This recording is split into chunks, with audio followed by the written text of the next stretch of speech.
নামঘৰৰ সংখ্যা বৃদ্ধিয়ে সেই গাঁওখনৰ মানুহৰ মানসিকতাৰ উত্তৰণ ঘটাইছে বুলি মই বিশ্বাস নকৰোঁ।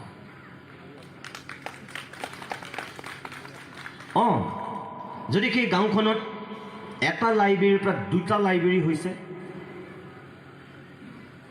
সেই গাঁওখনৰ চৰকাৰী অনুদান নোপোৱাকৈ যদি স্কুলখন গাঁৱৰ মানুহখিনি লাগি ভাগি টিপটপকৈ বনাই দিছে, তেতিয়াহ'লে মই ক'ম যে গাঁওখনৰ মানুহৰ সঁচাকৈ উন্নতি হৈছে, মানসিকতাৰ পৰিৱৰ্তন হৈছে আৰু তেওঁলোক সঁচাকৈ এতিয়া বিশ্বমুখী নাগৰিক। কিন্তু একেখন গাঁৱতেই যদি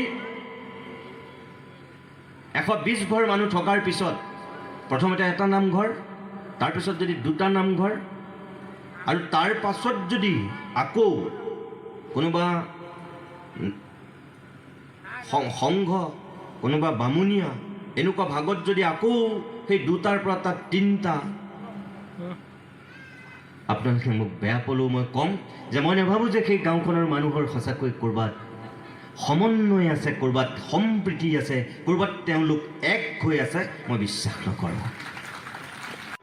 মহাপুৰুষজনাই নামঘৰ কেন্দ্ৰিক যিটো সভ্যতা শিকাইছিল, যিটো সংস্কৃতি শিকাইছিল, যিটো সামাজিক পৰিকাঠামো তৈয়াৰ কৰিছিল, ইমান মজবুত কৰিছিল, যাৰ কাৰণে গাৰুৰ গোবিন্দক নগাৰ নৰোত্তম মুছলমানৰ স্থান খাই তেতিয়াই তেওঁ শিষ্যত্ব দিছিল।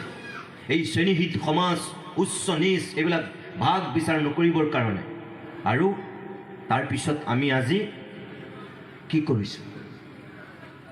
আমি নামঘৰৰ ভাগ কৰিছোঁ।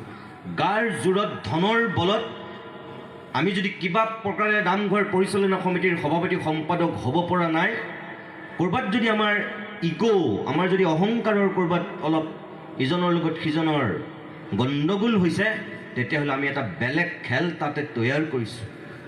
দুৰ্ভাগ্যজনকভাৱে যি নামঘৰ মহাপুৰুষজনৰ সৃষ্টি, সেই নামঘৰতে সেই মহাপুৰুষজনাৰ কোনোবাই উৎসৱ পাতিছে ৰাতিপুৱা আৰু আনটো খেলে পাতিছে আবেলিলৈ আৰু কোনোবাই পাতিছে গধূলিলৈ।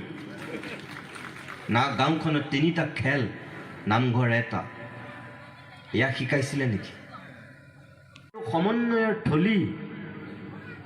নামঘৰত কেতিয়াও উচ্চ নিচ, ধনী দুখীয়া কোনো চিন নাছিল।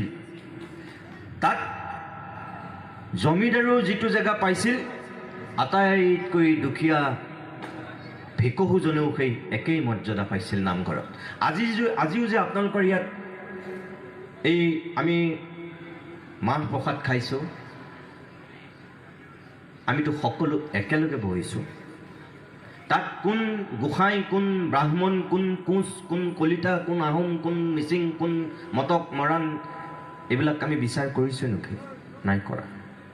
কোন ধনী, কোন দুখীয়া আমি বিচাৰ কৰিছোঁ নেকি? নাই কৰা। সমমৰ্যাদা, সমস্থান একেলগে দিয়া হৈছে। এইটোৱেই হৈছে আমাৰ যিটো সম্প্ৰীতি, আমাৰ যিটো সমন্বয়। ক'ব নোৱাৰাকৈ আমাৰ নামঘৰে আমাক সেয়া শিকাইছে।